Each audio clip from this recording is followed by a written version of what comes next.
जय स्वामीनारायण मित्रमैत्रिणींनो, आज आपल्याला ऑर्डर मिळालेली आहे मदर डॉटर्स कॉम्बो ड्रेसची अंकलेश्वरवरून. तर ती आता आपल्याला कंप्लीट करायची. हा 5 मीटर कपडा मागवलेला आहे. हा तिच्या आईसाठी मागवलेला आहे आणि हा तिच्यासाठी मागवलेला आहे, दीदीसाठी.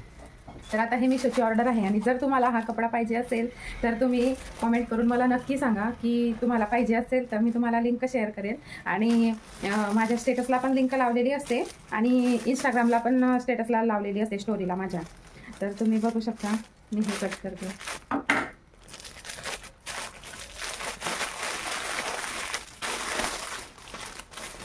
एकदम छान कपडा आहे आणि सॉफ्ट कॉटन आहे बघा. पण आपण खूप मोठा आहे. चला आता याचं कटिंग स्टिचिंग आपण आज बघूया आणि कॉमेंट्स करून नक्की सांगा की तुम्हाला कसा आवडला का नाही आवडला, अजून याच्यामध्ये काय पाहिजे असं पण सांगा मला. चला आता हा कपडा बघा 5 मीटरचा आहे. ऑनलाईन मागवलेला आहे मी मिशोवरून. तुम्हाला पण मागवायचं असलं तर मला लिंक म्हणून टाका, मी तुम्हाला टाकून देईल लिंक. आता हा बॉक्स तयार करून घेऊ. लेंथ प्लस 1 इंच आणि विथसाठी घेतलेला आहे chest divide by 4 plus 2 inch. Okay, तर हा बॉक्स जर तुम्हाला असा सोप्या पद्धतीने तयार करता आला तर ठीक, नाही तर कठीण पद्धत भरपूर आहे. पण मी हा एकदम सोप्या पद्धतीचा बॉक्स तयार केलेला आहे. ओके, 2.5 इंचाची गळा, 6.5 इंचाचं शोल्डर, 6.5 इंचाचं परत खाली काखुलीचा भाग आणि तो राऊंड शेप तयार करून घेतलेला आहे. आणि 6.5 इंचाचा 7 इंचाचा गळा घेतलेला आहे. आवडीप्रमाणे तो गळा घ्यायचा. काखुलीचा भाग कट करून घेतलेला आहे. वेस्ट लाईन पण कट करून घेतली. फ्रंट वेगळं काढलं, बॅक वेगळं काढलं. आता फ्रंटचा गळा तयार करून घेऊ आणि गळा थोडासा वेगळा तयार करायचा आहे. ओके, आता हा बघा गळा तयार केलेला आहे असा. आणि बॅक साईडचं कॉलरचा गळा आहे म्हणून 1/2 इंचाचाच घेतलेला आहे. ओके, हे फ्रंट आणि हे बॅक. आता बाही कट करायची आहे. तर बाही कट करायसाठी उंची अधिक 1 इंच असं घ्यायचं, जितकी बाही घ्यायची तितकी. आणि वेध घ्यायची आहे बाहीची chest divide by 4 - 1 inch. Okay, मग तिथून 3 इंचावरती लाईन क्रॉस तयार करायची आणि 1 इंच घेऊन त्याला क्रॉस गोल तयार करून घ्यायचा आकार. आणि आकार गोल तयार करून बघा मी 1 इंचावरती डॉट ठेवलेला आहे आणि तिथून चुरघड्या घ्यायच्या आहे आणि चुरघड्या घेऊन ते फुगाबाही तयार होईल. पण चुरघड्या बिलकुल थोड्याशाच घेतलेल्या आहे. आता 4 पदरी घडी टाकून घ्यायची. हा 3 मीटर कपडा आहे. तर 3 मीटर कपड्याला चुरघड्या टाकण्यासाठी, प्लेट्स टाकण्यासाठी कपडा घेतलेला आहे. आणि उंची तुम्हाला जेवढी पाहिजे तेवढी कमरेच्या खाली तुम्ही उंची घेऊ शकता. मी उंची घेतलेली आहे 38 इंच. 40 इंच होती तिच्या मम्मीने टाकलेली तिची उंची, पण 40 इंच जास्ती झाली असती म्हणून मी 38 इंच घेतलेली आहे उंची. ओके, तर ह्या चुरघड्या अशा बनवून गेल्या. आता कमरेचा 3 पट घेर घ्यायचा असतो. कमर जर 20 इंचाची असली तर लहान मुलीची तर तुम्ही 60 इंच घेऊ शकता. जसं 3 पट कपडा लागतो म्हणजे लागतो कमरेच्या. ओके, आता आपण ड्रॉ करून घेऊ अस्तरावरती. ते पूर्ण कट करून घेऊ आणि कट करून झालं की अस्तर जॉईन पण करून घेऊ. आता अस्तर जॉईन करायला घेतलेलं आहे. तर फ्रंट आणि बॅक हे बघून तयार करायचं आहे. आता हे बॅक साईडचं घेतलेलं आहे. तर बॅक साईडला आपल्याला फक्त चेन नाही, कॉलर लावायची आहे. तर कॉलर लावायसाठी आपल्याला उलटवायची गरज नाही आहे. त्याच्यामुळे मी कपडा शिधा ठेवलेला आहे आणि सर्व गोल गोल शिलाई मारून घेतलेली आहे. आणि हा 1/2 इंचाचाच गळा घ्यायचा असतो कॉलर असली की मागच्या साईडला. आता फ्रंट साईडला गळ्याचा आकार आहे. तर आपण आधी गळ्याचा आकार उलटवून घेऊ. गळ्याचा आकार उलटवला की त्याच्यानंतर गळ्याचा शेप तयार होऊन जाईल. त्याच्यानंतर तुम्ही ओव्हरऑल जे फिटिंग असते ती फिटिंग तुम्ही करून घेऊ शकता. नॉचिंग इतकी व्यवस्थित करायची, शिलाईला धक्का लागू द्यायचा नाही, पण शिलाईपर्यंत नॉचिंग करायची म्हणजे आकार प्रॉपर येतो. आणि तुम्ही बघू शकता फिनिशिंग किती प्रॉपर आहे माझी. जेवढी फिनिशिंग प्रॉपर येते ना तेवढं कस्टमर सॅटिस्फाईड होत असतं. ओके, आता 4ही बाजू त्याच्या पॅक करून घेऊ.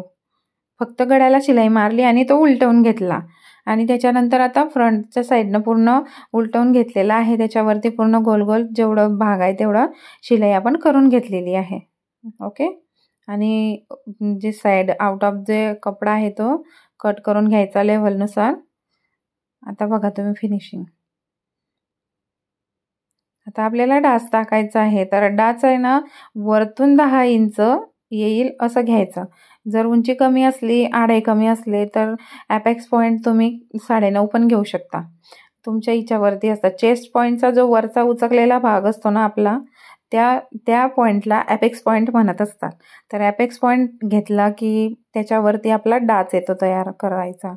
मग डाच तुम्ही त्याच्यापासून खाली घ्यायचा असतो, वरती नाही आणायचा असत. शोल्डर जॉईन करून घेतला. शोल्डर जॉईन करून लेवल करून घेतली व्यवस्थित. लेवल करून आता त्याचा सेंटर करायचा. सेंटर करून घेतला आणि तो सेंटरपासून किती इंचावर पाहिजे तुम्हाला कॉलर, तर कॉलर किती इंचावर पाहिजे तसं तुम्ही घेऊ शकता. आता मी 5 इंचावरती घेतलेली, म्हणजे 10 इंचाची कॉलर आपल्याला तयार करायची आहे. तर 10 इंच आपण घेऊन घेतले हे.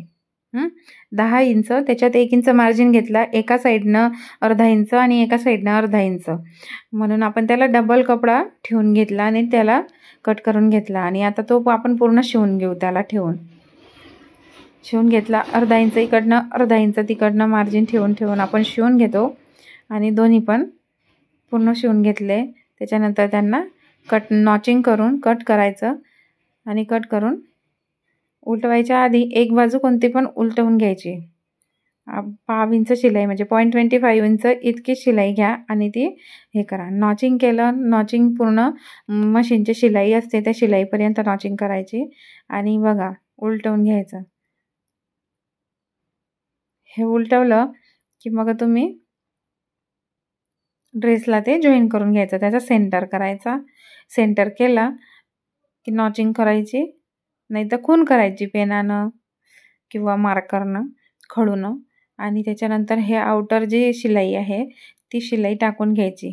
तुम्ही कॅनव्हास पण वापरू शकता, पण मी सॉफ्ट कॉटन आहे ना, तर मी त्याच्यासाठी इथे टुचलं नको पाहिजे त्या मुलीला, त्यासाठी मी त्याच्यात कॅनव्हास यूज केलेला नाही आहे. आणि सेंटर करून बघा कसं लावलेलं आहे तुम्ही बघू शकता. आधी सेंटर तयार करून घ्यायचा गळ्याचा, मागच्या पाठीचा जो गळा असतो त्याचा. आणि त्याच्यानंतर मग दोन्ही साईड टच करून घ्यायच्या, नाही तर वरती खालती अप्स डाऊन होऊन जातात हे. आणि आता ते बाहेर काढून घ्यायचं आणि शिलाई आतच्या भागामध्ये टाकून वरतून शिलाई मारून घ्यायची. ओके. आता ही झाली तुमची कॉलर तयार. आता माझा किंचित 5 इंच थोडासा कपडा हे केलेला होता, तर थोडंसं त्याच्यात चुरघडी आलेली आहे, पण काही प्रॉब्लेम नाही, दिसणार नाही. हे बघा किती प्रॉपर आलेली कॉलर. आता आपल्याला ह्याच्यासाठी बाही तयार करायची आहे. बाही तयार केलेली आपण हे करून घेऊ. तिला फ्रिल वगैरे नंतर टाकू. त्या आधी लावताच आपण फ्रिल टाकून घेऊ. जॉईन करून घेऊ आधी. जॉईन केल्यानंतर फ्रिल टाकू. बारीक सुई घ्यायची आणि सुईने हळूहळू बारीक बारीक, कारण आपल्या हाताने ते तेवढे जमत नाही. बारीक बारीक नॉचिंग केलेले आहे आधीच मी 1 इंचावरती दोन्ही बाजूनं, म्हणजे तिकडच्या साईडनं 1 इंच आणि इकडच्या साईडनं 1 इंच, फ्रंट साईड आणि बॅक साईडचं. आणि बघा लेवल बघा किती प्रॉपर आलेली आहे. आणि ती आपण डबल शिलाई टाकली. ओके. आता जो भागामध्ये आपण फ्रिल लावलेली आहे त्याच भागामध्ये आपल्याला फ्रिल परत टाकायची आहे खाली. ओके. आता आपल्याला लावायची त्याच्यासाठी पट्टी. बघा किती छान प्रॉपर आकार आलेला आहे. आता आपल्याला पट्टी लावायची आहे. पट्टी लावायची शिध्या भागावरती उलटा कपडा. ओके. आणि तो उलटवून घ्यायचा.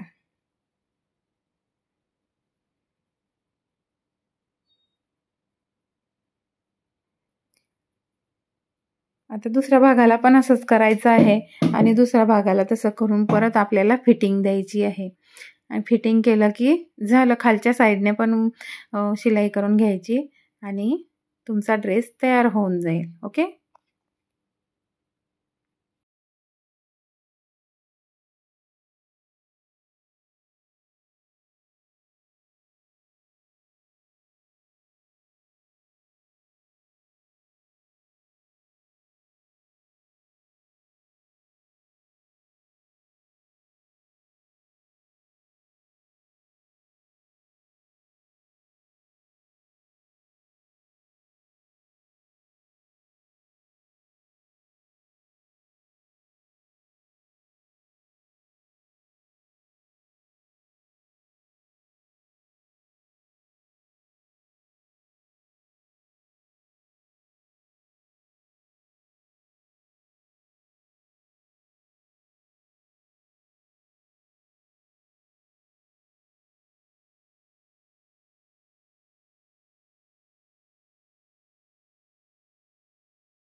आता बाह्यांना कपडे लावून बाह्यांना पट्ट्या लावून झाल्या.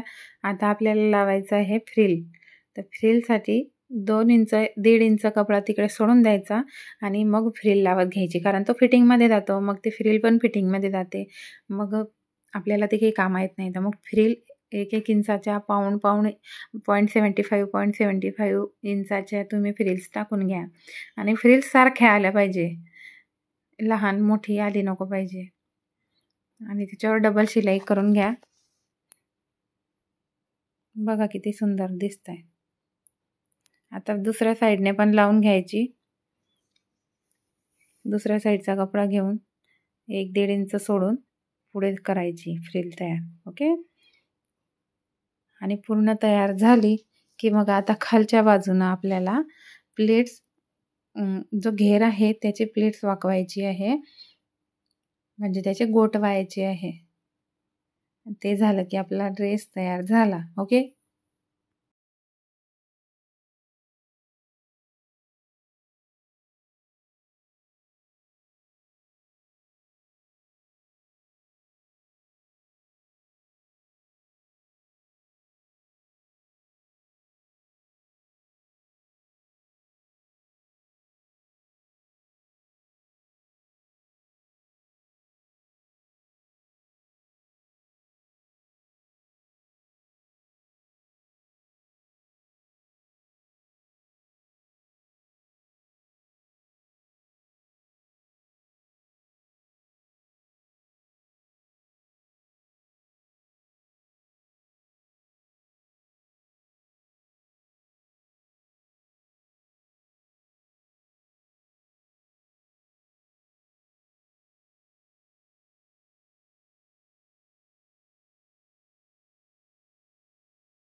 अरे उठ ना. अरे उठ रे.